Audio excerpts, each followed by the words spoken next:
Hi, Michael. Hi. The first question is if the knowledge that is acquired on an intellectual level is necessary for a deeper devotion. That is, if the purest devotion does not need intellectual knowledge, although this will happen later.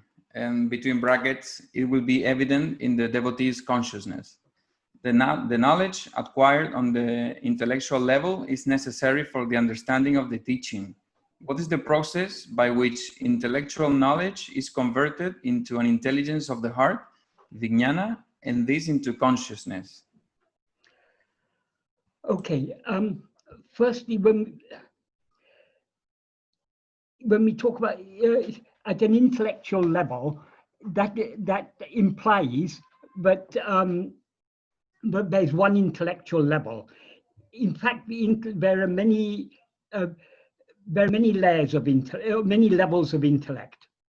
At the grosser level, intellect involves reasoning, logic, and so on.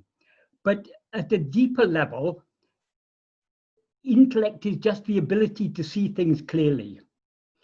For example, if you take a simple logical statement like 2 plus 2 equals 4, how do we know 2 plus 2 equals 4?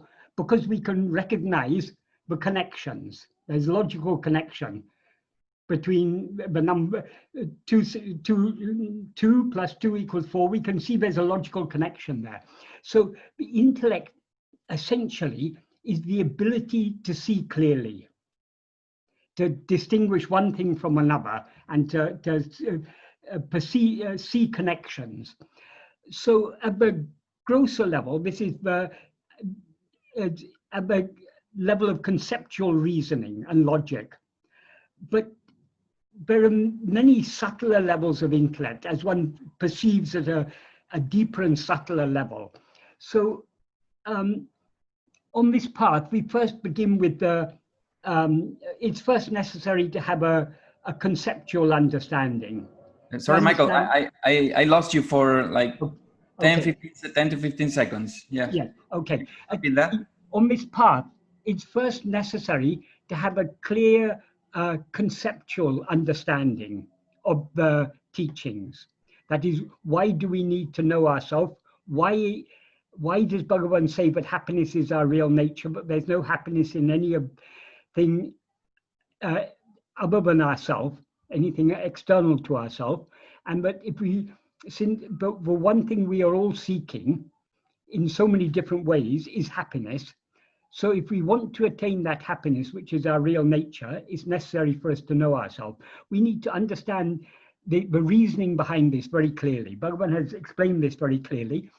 And we need to understand that in order to know ourselves as we actually are, as the infinite being, awareness and happiness that we actually are, we need to investigate ourselves.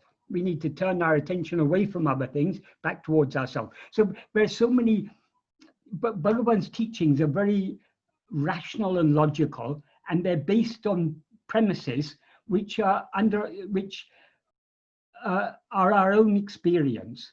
So if we think deeply and clearly about Bhagavan's teachings, we have no reason to doubt them. They are very convincing for anyone who is willing to be convinced.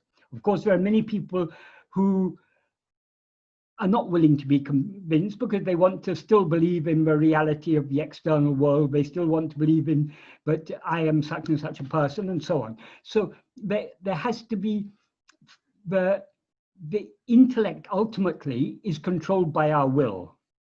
We believe the things that we are willing to believe. And those things that we are not willing to believe, we don't believe. So the intellect is, to a very large extent, controlled by our will. So the willingness must be there. That willingness is the beginning of the devotion. So in fact, the understanding and the devotion, they are inseparable. That is, knowledge and love are inseparable. The more we know about this subject, the more we will love to be as we actually are. And the more clearly we understand this subject, the more love we will have to be as we actually are. And the more love we have for this subject, the more we will turn our attention within, and thus we'll get more clarity. So the devotion is the love side, but understanding is the knowledge side. These two are two sides of the same coin. They're really inseparable. As one gets deeper, the other gets deeper. So when we, as I say, when we talk about knowledge acquired at an intellectual level, there is no one level of intellect. First, we begin with at the conceptual level, but slowly, our conceptual understanding deepens and it becomes more of an inner clarity. We're just clearly able to see the truth in what Bhagavan has taught us. But that clarity comes by practice.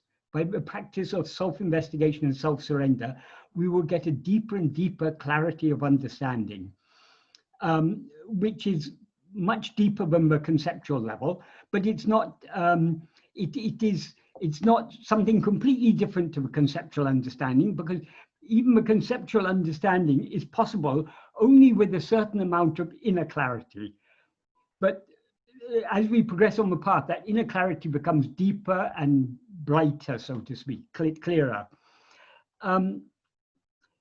So thinking that understanding and devotion are two entirely separate things is not correct. The more we go into this path, the more we see the inseparability of the love and that is the bhakti and the viveka. Viveka is the clarity of the clarity of judgment, of discrimination, of understanding, and the devotion is the bhakti is the love side of it. So these two are inseparable. But the more viveka we have, the more bhakti we'll have. But we have more bhakti we have, the more viveka we will have. They go hand in hand and are inseparable. Then the second sentence, if the purest devotion does not need intellectual knowledge, that is not correct, because devotion here means love for what is real, and we love what is real only to the extent that we are clearly able to recognize what is real, where reality lies. What, as Bhagavan says, what is actually real is only ourself, who are awareness. In the first sentence of verse 13 of Ulujunapadu, he says very succinctly, Jnanamam Tane Me. That means oneself, who is awareness, alone is real. And in the first sentence of the 7th paragraph of Nana, he says, Yatatamai Uludu Atma-swarupa Mondre. That means what actually exists is only Atma-swarupa. Atma-swarupa means the real nature of oneself. So we alone are what is real. So the more clearly we see this, the more we will have love to be as we actually are. And the more we have love to be as we actually are, the more our attention will turn within, and thus we will see more clearly. So you cannot have true devotion without a clear understanding. And you can't have a clear understanding without devotion. To the extent that we have devotion, to that extent we will understand clearly, and to the extent we understand clearly, to that extent we'll have devotion. So they're really not two separate things. So it's not that devotion comes first and intellectual understanding comes later. They go hand in hand. As the devotion deepens, the understanding deepens. As the understanding deepens, devotion deepens. They are proportionate to each other, proportional to each other. Then the next sentence says, the knowledge acquired on the intellectual level is necessary for the understanding of the teaching.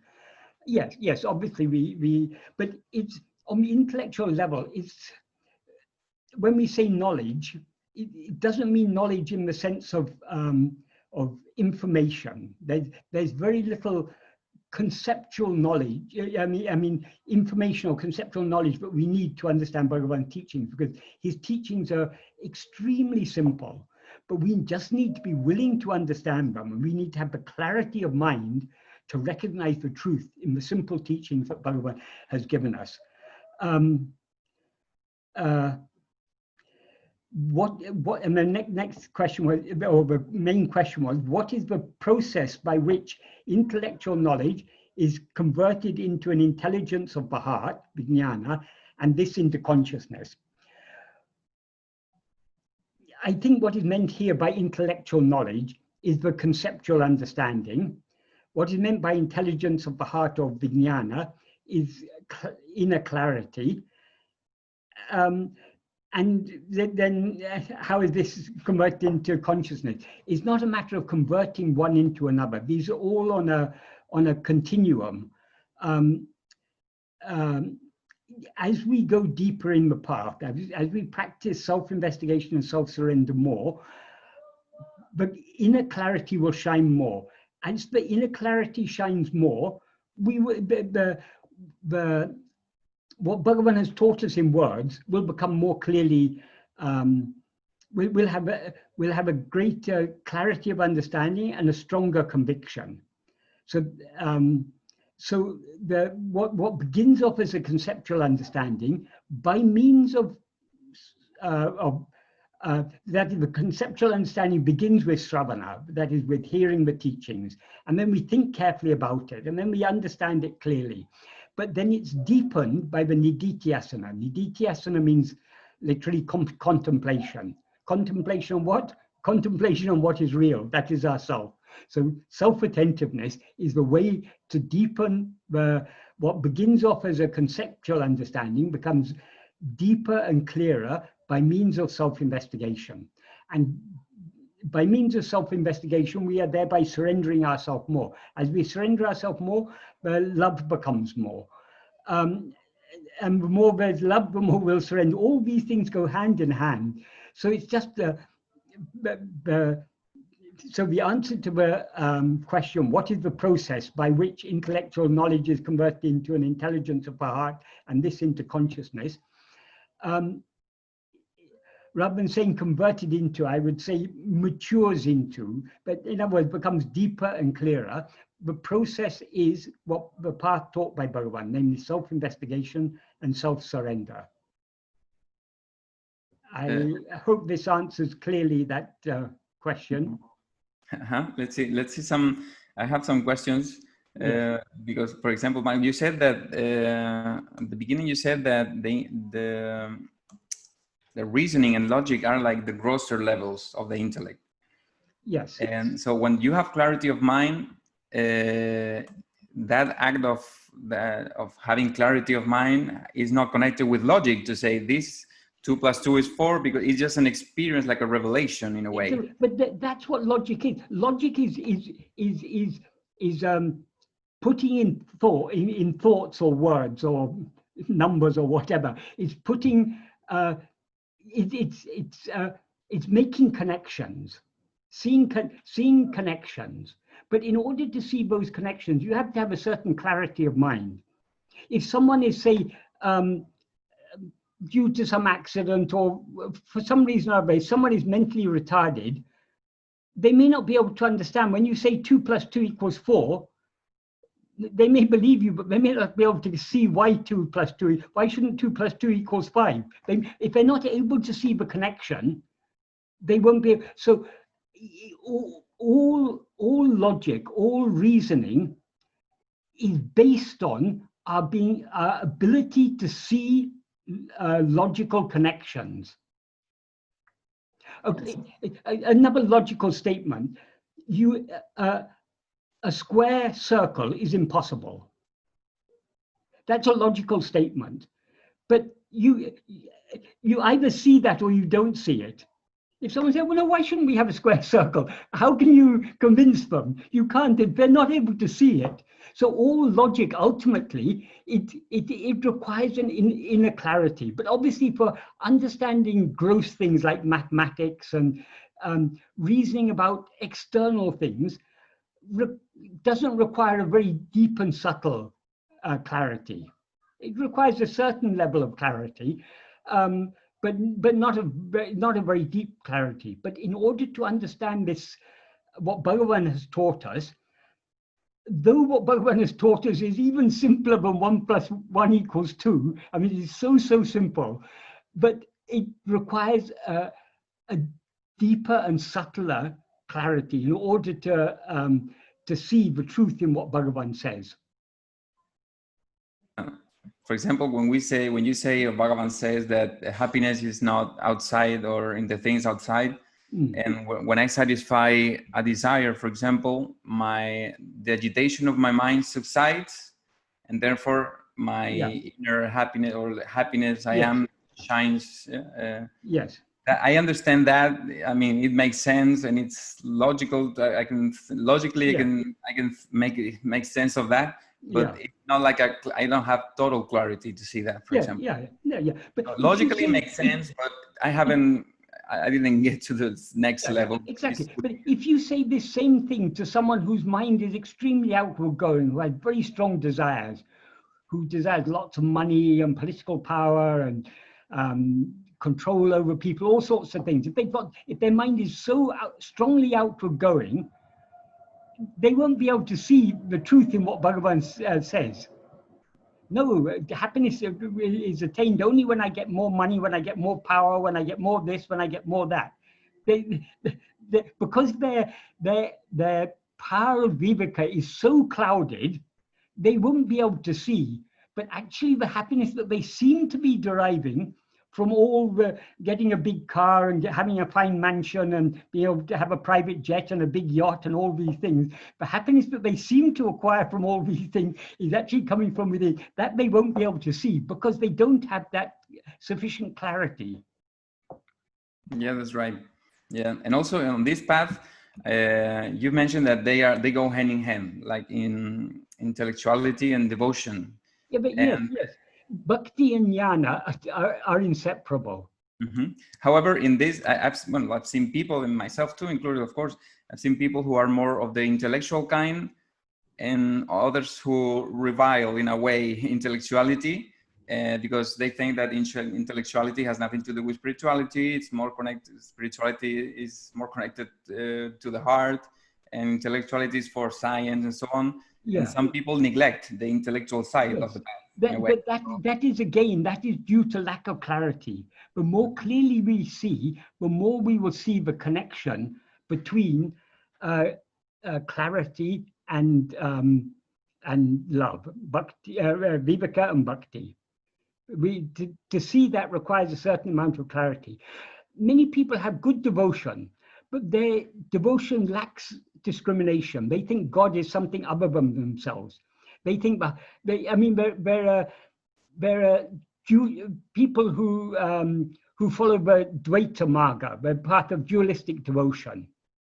They think, no, I don't want to be one with God. There's an analogy that is sometimes used by some of these Dvaitins.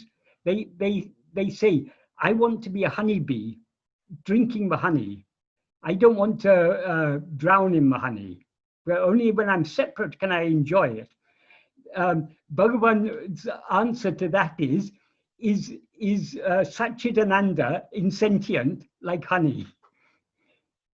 So it all depends on the clarity. So the type of dualistic devotion, that's good devotion. At least most people have clarity to understand, but what they're seeking is not outside in the material things.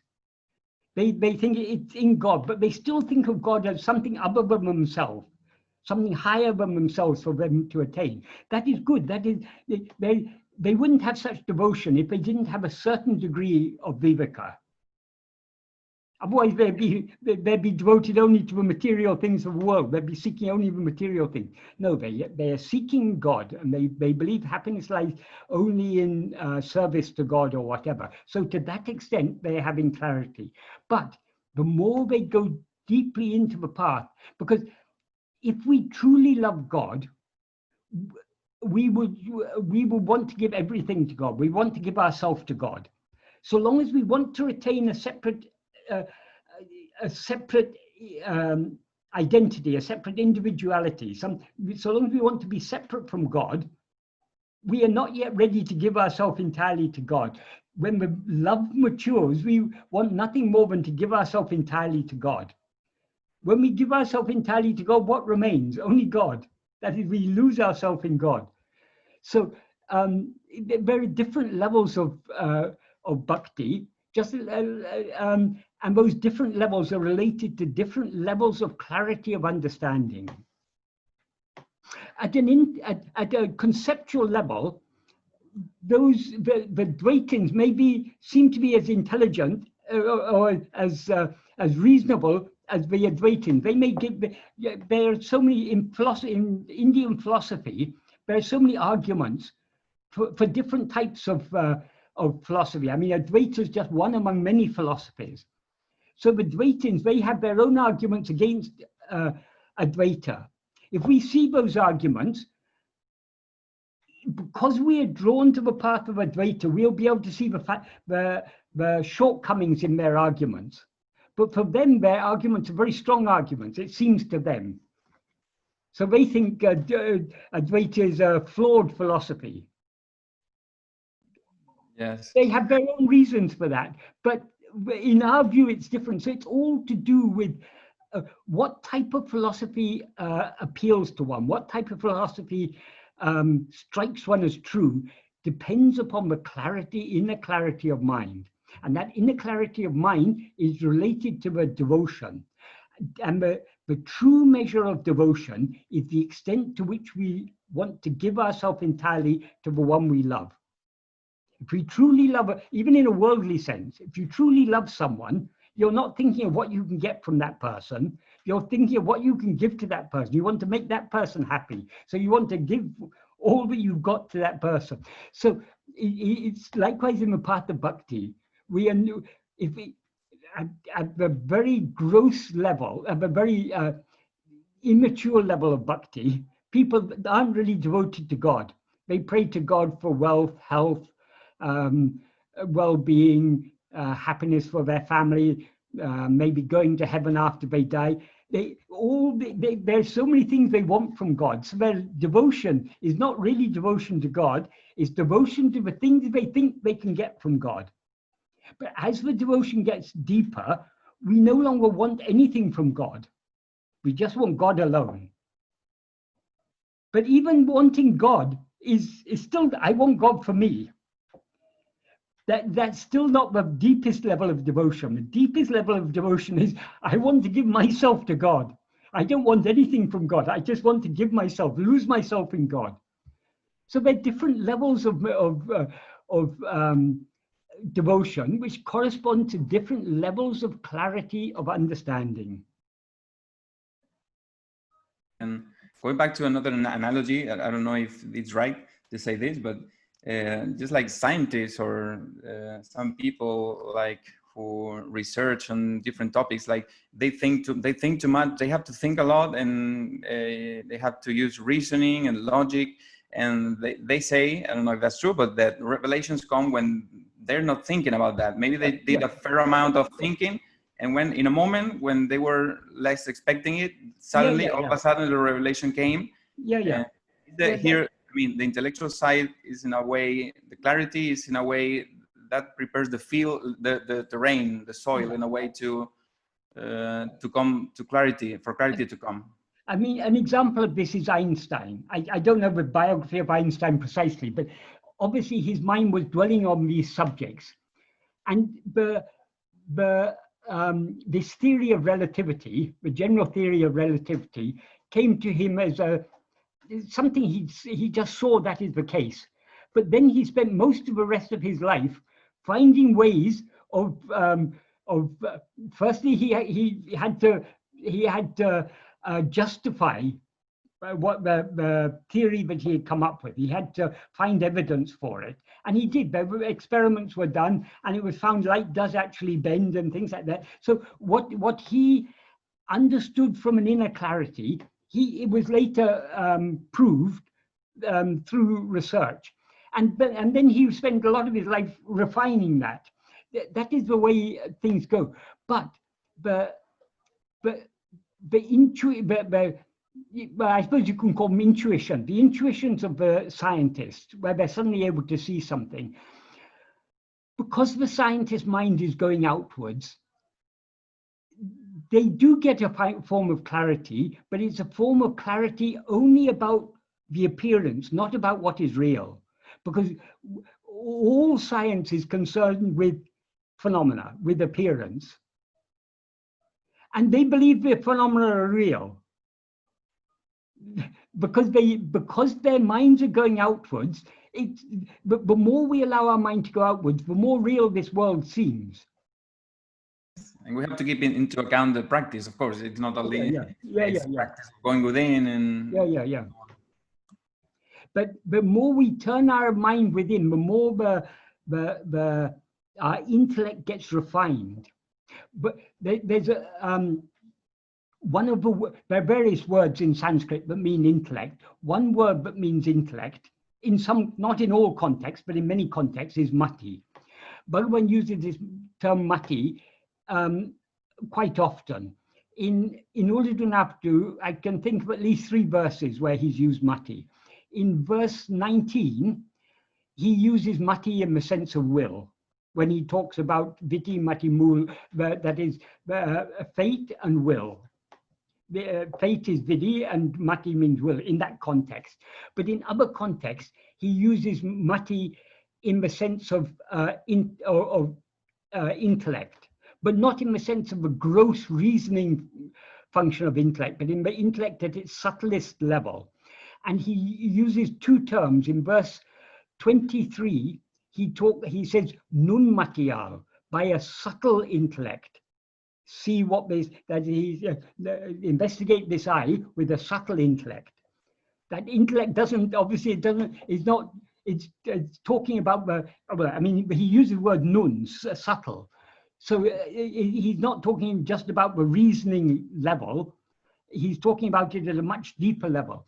And in verse 28, he talks about kunda matiyal. Kunda means very, very sharp, a sharpened or keen intellect. That in those contexts, intellect means that ability to see clearly, that viveka, that inner clarity. So that is the tool by which we do our investigation.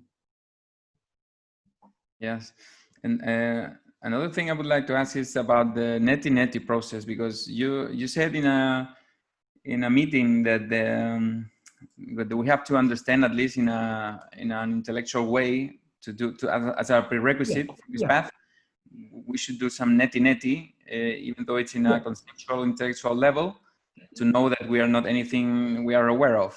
Neti Neti simply describes the process of analysis by which we analyze our experience and understand why we are not this body, not this mind, etc.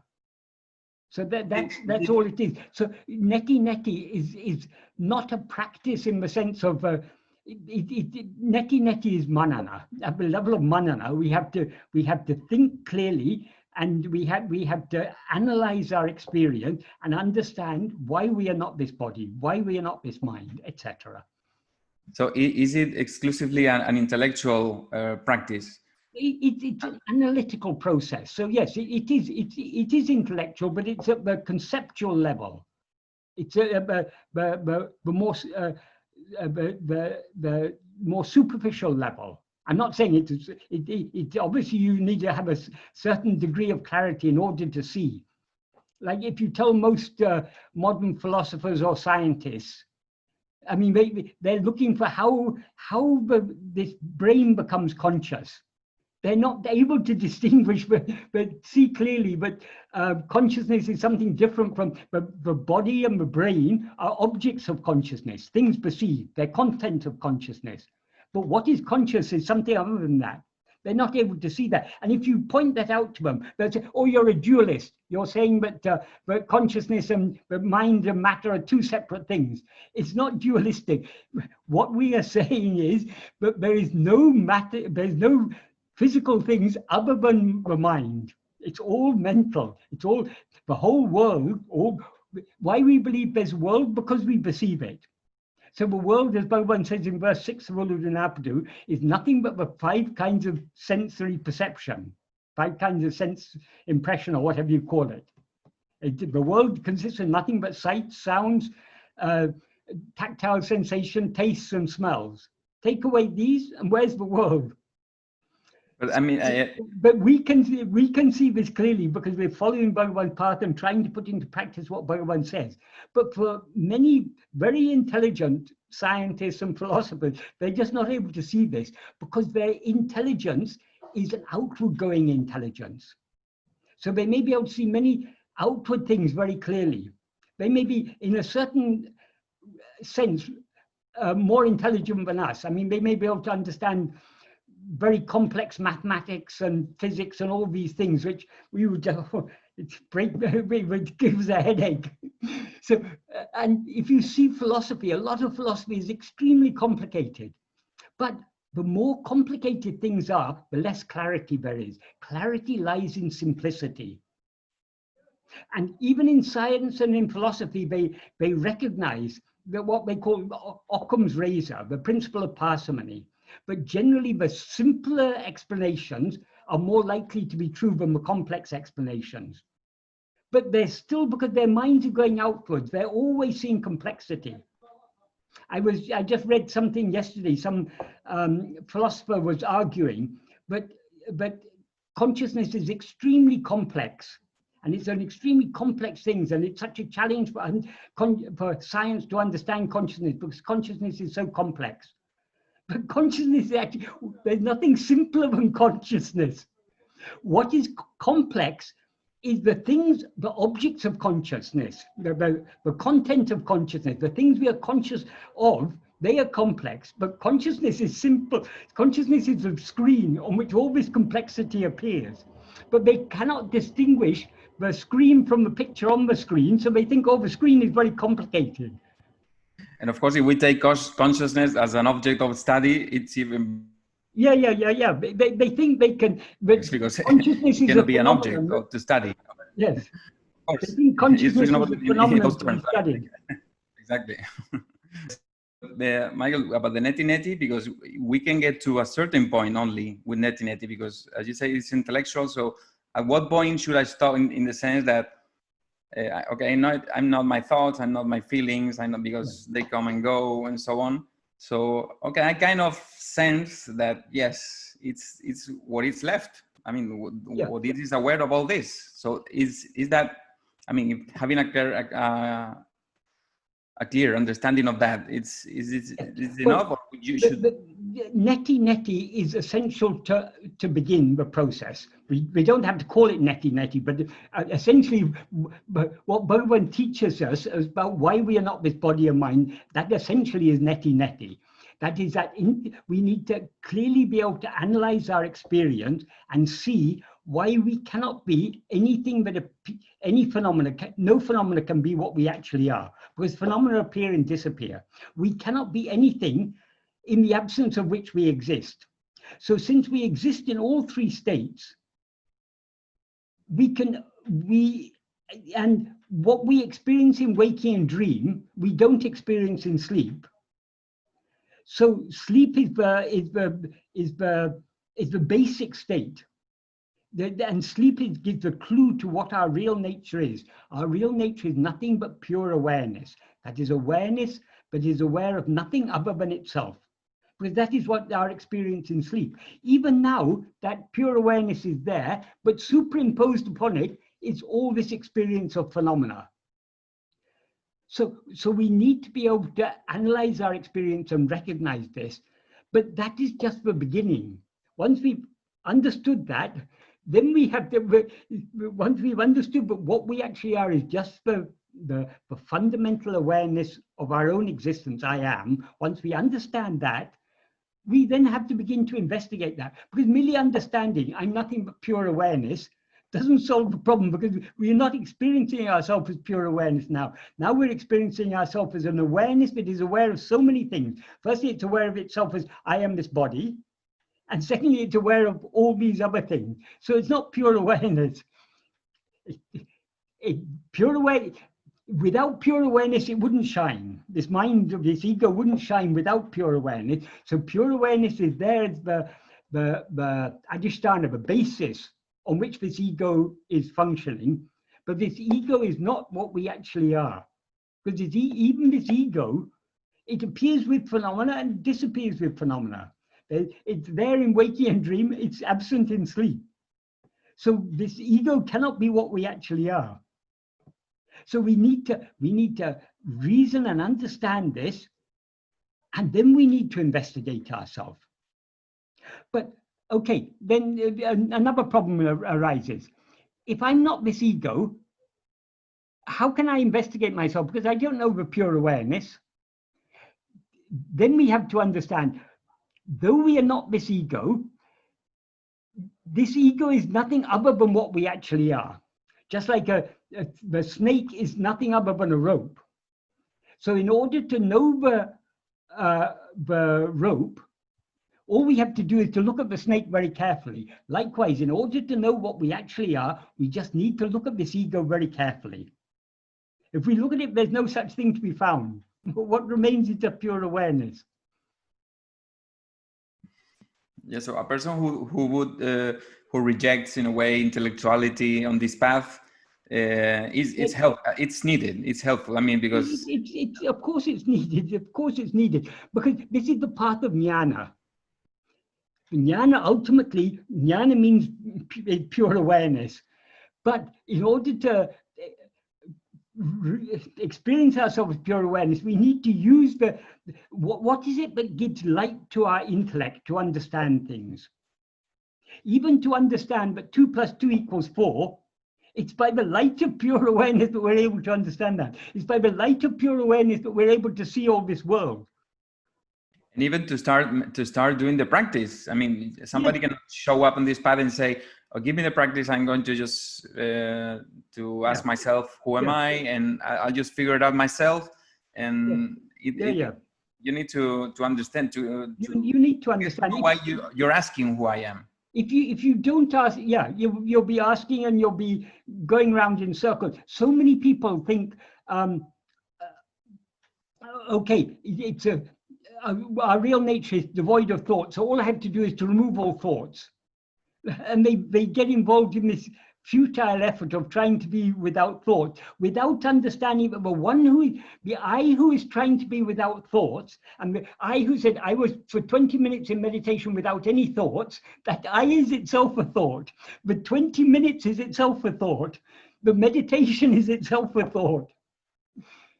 So we need to clearly understand Bhagavan's teaching, or to the extent that we understand Bhagavan's teachings, we'll be able to go deep in the practice. And to the extent that we go deep in the practice, we'll be able to understand the teachings. So at first, when we first read it, we may be convinced, we may think it may seem clear to us. But as we put it into practice, it becomes more and more clear to us. So the whole process is a process of deepening clarity, of increasing clarity. And along with the increasing clarity comes the increasing devotion.